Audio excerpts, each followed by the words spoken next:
Good morning. Today is Monday. Welcome to Column Hinge at Alpha Omega. We're located halfway between Death Valley and Las Vegas. Halfway between Joshua Tree and Area 51 in the Mojave Desert of the Southwest United States. Welcome back to the most unique live stream daily ritual on the internet. You have found your way to the lost magic of Jesus revival. The ancient magic ritual you're about to experience is unique in the world. Written and performed from the first-person perspective of Jesus of Nazareth, this rite comes from the Bruce Codex, an ancient Christian document rediscovered beneath the sands of Egypt in 1769, containing two lost books of the Bible, the first and second books of Yahweh, which contain the secret teachings of Jesus to his disciples. I'm Reverend David Griffin. I'm Reverend Leslie McQuade. And this is the lost magic of Jesus revival. The sun is the dispenser of light to the earth. May the living light of the God force inflame our souls with abundant life. Our destiny lies amongst the stars, and to the stars humanity shall ascend.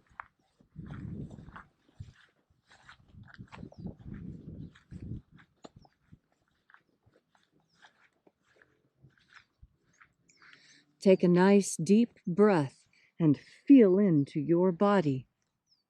Breathe deeply. Feel each breath as it moves into you. Follow your breath as it spreads throughout your body.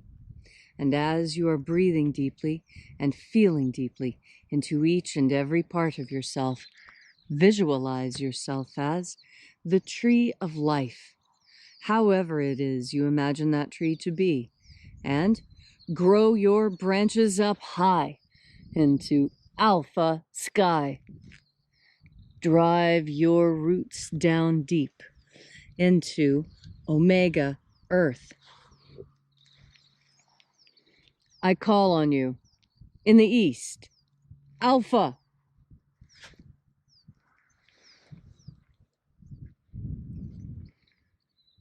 I call on you in the west, omega.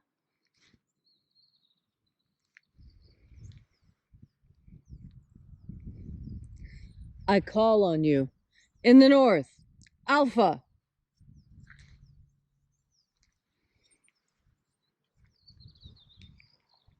I call on you in the south, omega.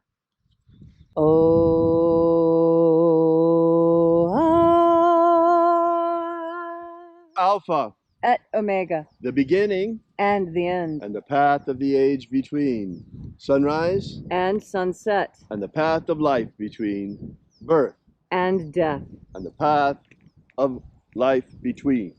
Alpha, omega, IAOE. Welcome back to Alpha Omega's Column Hinge. This morning we're opening once again the 21st Treasure of Light. We begin by reaching out to the angels in the invisible. Angels of the 21st Treasury. Attend. Watchers, we know your names, so stand aside. Ozaz. Ozaz. Eloes. Eloes. Azaias. Azaias. Let the watchers withdraw, and let us enter into the 21st Treasure of Light. There are 12 heads in my Father's treasury, and these are the names that are in the places when they sing praises to my Father, and he gives light power to them.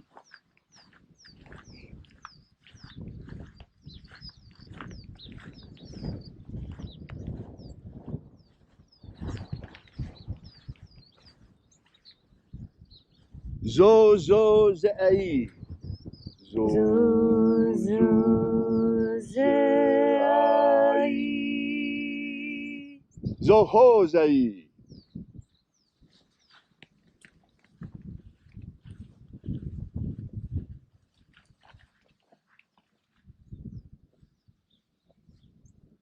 Zoho, ze'ai. Zoho, ze'ai.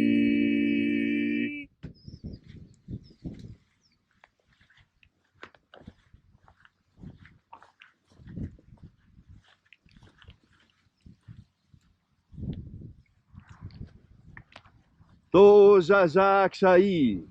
Tozazaksai.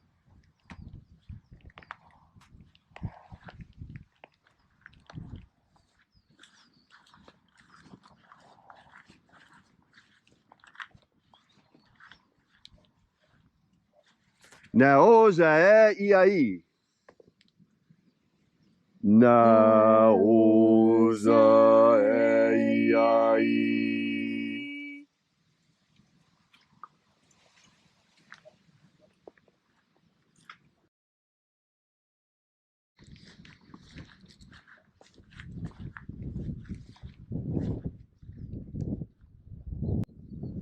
Marazaz. Marazaz.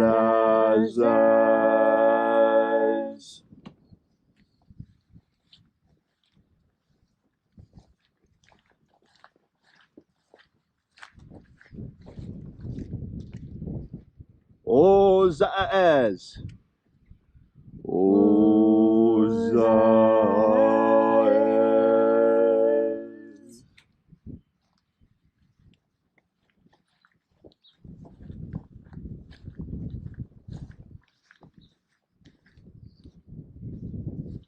Ozaaya. Ozaaya.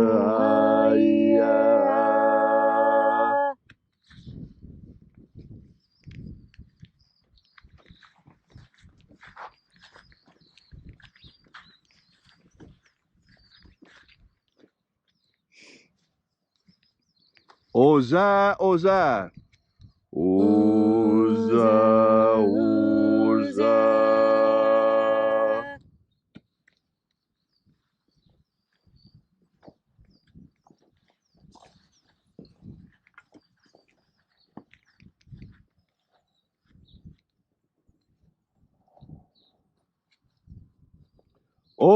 Oza. Oza. Oza.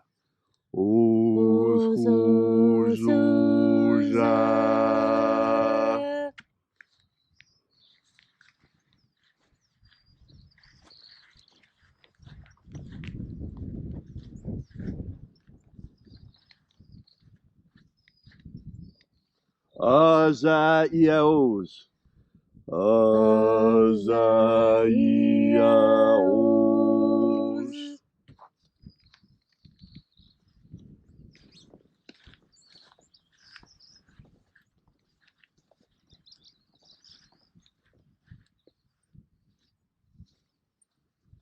Naya Ozaze. Naya Ozaze.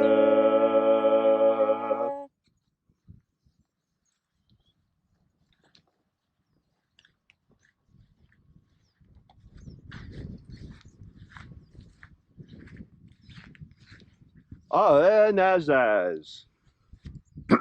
Aenazaz.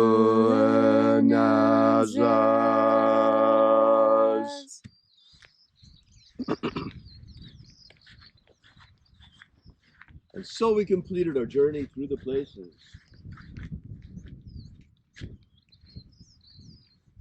invoking each of the 12 mighty angels, head in its proper place and rank.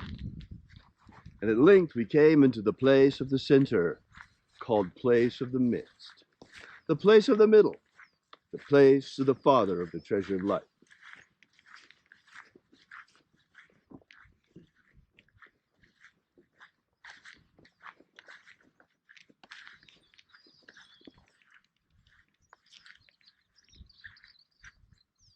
O Father of the 21st treasure of light, by your cipher and by your name, we invoke you. Oazi Ai. Oazi Ai. Let the divine light descend. It is the intention of this ritual and our fervent prayer to establish human liberty worldwide. Establish human liberty worldwide. Abolish slavery in all its forms. Abolish slavery in all its forms. And set our people free. Set our people free. Restore the purity of our air. Restore the purity of our air. of our water, Restore the purity of our water. of our food, Restore the purity of our food. and our medicines. Restore the purity of our medicines. Restore the integrity of our elections. Restore the integrity of our elections. All these things we ask in the name of the living Jesus. Amen. Amen. So mote it be. Take a moment now to again feel into your body. This ancient magical rite we are doing helps you experience more God Force energy. As you have more God Force energy within you, so you are better able to weather the coming storm. You know, so many times I explain to you that part of being filled with God Force energy means that you can understand God's messages, and God speaks to us through nature. That's why it's so important that we spend time in nature, just quietly observing, because this is where we make our reconnection. Something else that occurs to me is, you know, when I was a kid, it was really important to go barefoot. It was very, very important to go barefoot. And the reason why is that my family were today they call them hippies. Back in the day, they weren't called hippies. They called themselves freaks. And they were freaks about whatever they were interested in. If they were interested in Jesus, they were Jesus freaks. If they were interested in art, they were art freaks. If they were interested in music, they were music freaks. If they were interested in politics, they were political freaks. Hippie was a label put on them by others. It was not a label they chose for themselves. They understood that they were different from everyone else, and they called themselves freaks because they felt like they didn't fit in. And in fact, the freaks, I was told, didn't fit in with the hippies. And I saw a lot of this firsthand because, unlike a lot of children, I was raised on a university campus. And so there are different, I saw different things growing up, and I woke up a lot sooner than other kids to what was going on because it seems to be part of the reason why I was there. And the most important thing that I saw was that these freaks, these self-avowed freaks that people today call hippies mistakenly, they insisted on going barefoot for two reasons. One of the reasons was they wanted to reconnect with Earth. It was important to reconnect with Earth. And the way we reconnect with Earth is we are like a battery. And we need to have our feet on the ground in order to make that connection. And you notice your feet are wet. Everyone's feet are wet and sweaty. And you notice that electricity moves better with a watery connection. This is why our feet are so wet. That's why our feet should be on the ground, barefoot. The ancient Greeks didn't wear shoes even in the winter. The Celts didn't wear shoes even in the winter. They wore leg warmers and leggings and things on their calves and ankles, but they never lost that connection with Earth. Now, why is that? And one of the reasons, and if you look, ancient statues of gods are always barefoot because that connection with Earth is important. And I'm encouraging you to make that connection. Now, people, I don't know why, are afraid to go barefoot these days, but it's important. It's important for you to get out into nature. Take your shoes and socks off and put your bare feet on either bare soil or sand or grass. Go to the beach. That's the place where most people feel most comfortable being barefoot and putting their bare feet on the earth. And this is why going to the beach is such a vacation for so many people, because it's the longest they ever get to run around barefoot. And why am I insisting on walking barefoot on the earth? I'm giving you that original connection, the old connection to earth, and helping you to reconnect, because we absorb God Force energy also through our feet. Through touching the earth with our bare feet, we absorb more God Force energy. We absorb it through our skin. We absorb it whether we're paying attention or not. But you absorb more when you turn your powerful mind towards the idea of absorbing more God Force energy. And when you do that, that reignites your connection to nature, and it will make it easier for you to see the messages God is trying to give you. the secret little clues to make your life easier. It's all waiting for you, so clearly laid out, so carefully given to you by the Father that loves you most. And all you need to do in order to have this amazing power, this deep reconnection that will bring you the satisfaction you're looking for, what do you need to do? You just turn your mind towards the powerful idea of God force. And when you breathe in your next breath, you'll breathe it in. You just have to remember with each and every breath to breathe in the God force. Thank you, Leslie, for that beautiful and powerful message on this gorgeous Monday morning, stormy Monday morning. If you'd like to know more about this ritual or the lost magic of Jesus, be sure to visit our website at alphaomega.church. While you're there, take a look at our prayer wall. We invite you to leave your prayer together with ours. Also, while you're there, you might want to consider leaving a donation. We would really appreciate it, small or large. This is how we pass around the collection plate at these beautiful services. So until next time, when we meet again in the hour of sunrise tomorrow morning, back here once again at Alpha Omega's Column Hinge Temple, have faith and expect a miracle. And until we have the pleasure of each other's company again, may the God force run strong within you. And as always, may your magics work better than expected.